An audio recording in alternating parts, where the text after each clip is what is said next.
70 до 80 погребувања во текот на годината само во Виница и село Лески. Бројност од над 20.000 жители, податоци кои сами по себе ја иницираа идејата на општината и градоначалникот да ја поттикнат изградбата на капела со која православните верници повеќе нема да прават поборки низ градот и на минус 15 и на плюс 45 степени за да се збогуваат со најближните. Советот на последната седница донесе одлука за изградба на капела, за која веќе се изготвува проекти која треба да ги исполнува основните услови за нормално функционирање.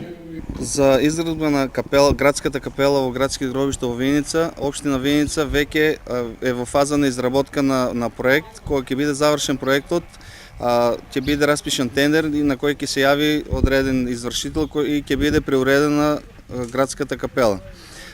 Зградата кај што ќе се наоѓа капелата е досегашната зграда на ЕПА Солидарност што се наоѓа во градските гробишта во Виница, каде што беа канцелариите и магазинските простори на ЕПА Солидарност за работна единица христијански гробишта и работна единица паркови зеленило.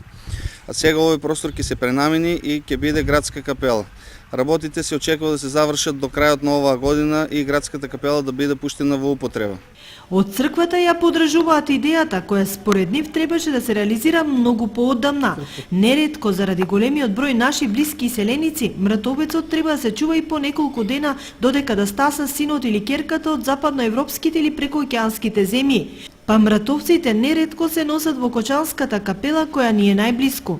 Ние ја поддржуваме иницијативата, иако е малце задоцнета, ќе речеме, и ше пред 10 години се зборуваше за изградба, денес ќе почнеме, ќе биде, нема да биде. Им благодариме на советниците и на градоначалникот што веќе конечно е одлучено да и нашиот град се брои во поголемите градови за изградба на капела. Капелата ќе биде во состав на градските гробишта, а колку средства ќе се издвојат од општинскиот буџет ќе каже проектантот. Оптимизам дека адаптацијата на постоечките простори нема да чини многу, а ќе биде комплетно функционална. За цената ќе видиме самиот проект, изработката на проектот ќе каже колку пари би коштала изградбата на градската капела во Виница и целосно таа ќе биде финансирана од страна на општина Виница и потоа ќе биде дадена на ЕПА Солидарност Виница да управува со неа, бидејќи ние сме овластен управител на христијанските гробишта во градот Виница. Самата капела ќе биде поделена на неколку дела. Во едниот дел ќе има опело или место каде што ќе бидат изложени починатите луѓе.